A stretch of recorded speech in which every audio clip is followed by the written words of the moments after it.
Hey y'all, Shadow Milkmaid here. So I wanted to really quickly show you one of my techniques that I use to, number one, save seeds, and number two, cut down on my work later on.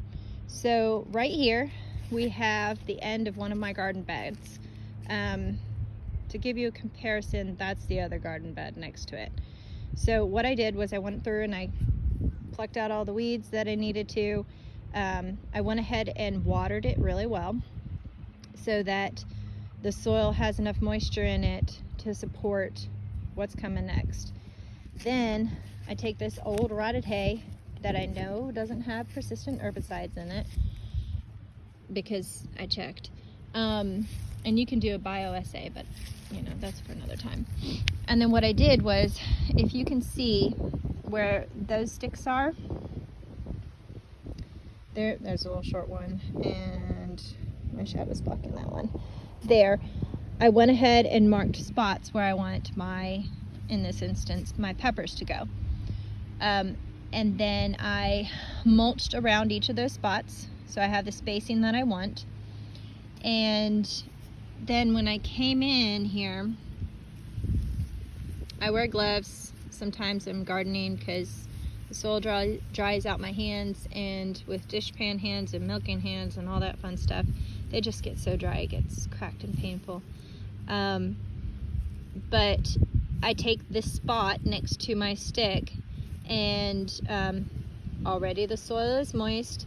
I go ahead and I plant my seeds in here, in each of those spots, and I have them all mulched around, so all that moisture that I've just put into the soil is not going to evaporate away or dry away in the sun, and the wind's not going to cause evaporation either. So I've planted my seeds. I go ahead and water them in. Then I take a little bit of loose hay and I just put it across. That helps a little bit.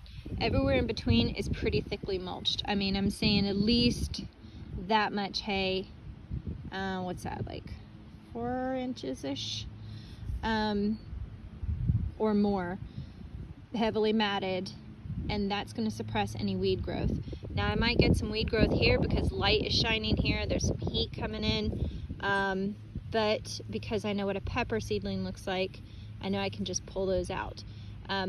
So as I'm waiting for them to germinate, when I come out to water to make sure the soil stays moist, I know to water where the sticks are, and I don't have to water everything else. I might, kind of water on the top or whatever, but I generally let the rain, seep through all of this. But it works so well at stopping water from evaporating in between your plants and suppressing weeds that sometimes if you put hay like that down on dry ground, the rain actually can't get through it.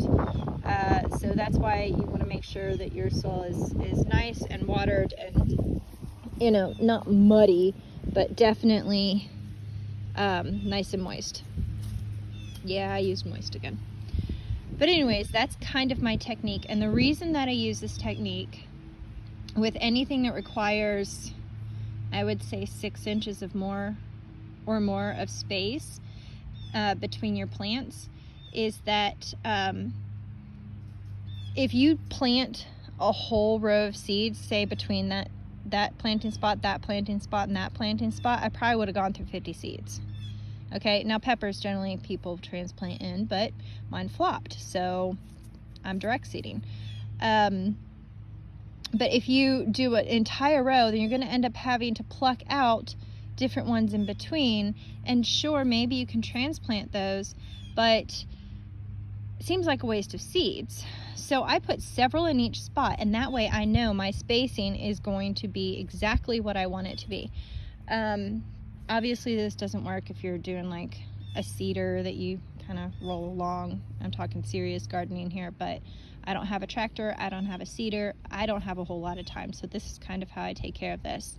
It cuts down on seed waste, it cuts down on weeding, it cuts down on watering, and even though I joke about being a lazy gardener, I work very hard.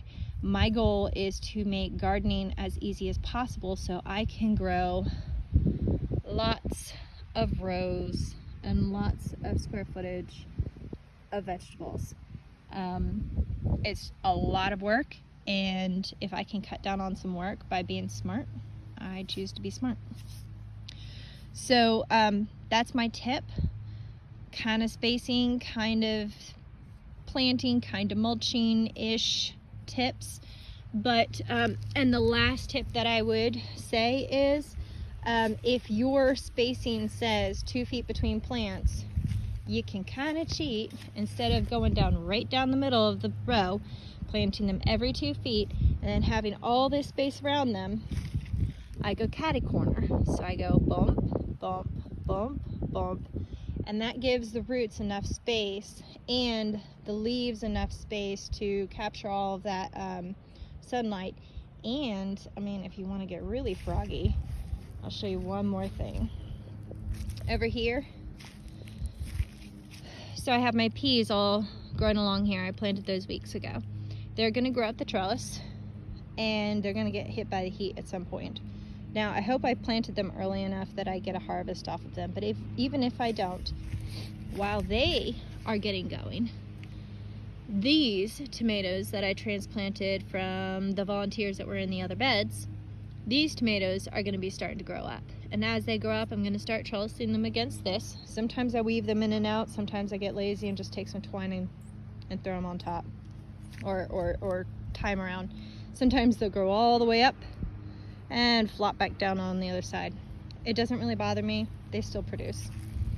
I don't prune that much either, but I try to make sure that my soil is healthy enough that disease is not as much of an issue, because a lot of that has to do with soil health, by the way.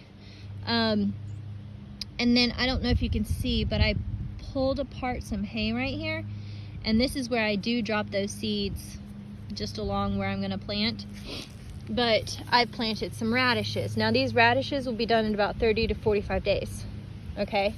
In 30 to 45 days, this plant, these peas will be probably all the way up and producing. This tomato will be growing up, getting ready to be trellised, and I can already harvest some radishes. The radishes are not going to take all the nutrients that the tomato or the peas need. And if I need to, I can come along and put some kind of homemade liquid fertilizer. I ought to kind of do a video on that, I bet.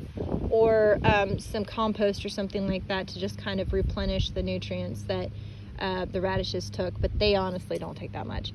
And I just planted them along here. And I love doing radishes because they're fast, easy, and you can pop them in places. And that's just one more thing. Some people don't like radishes. Try roasted radishes. It'll change your mind. But yeah, those are my tips. And I still went on long.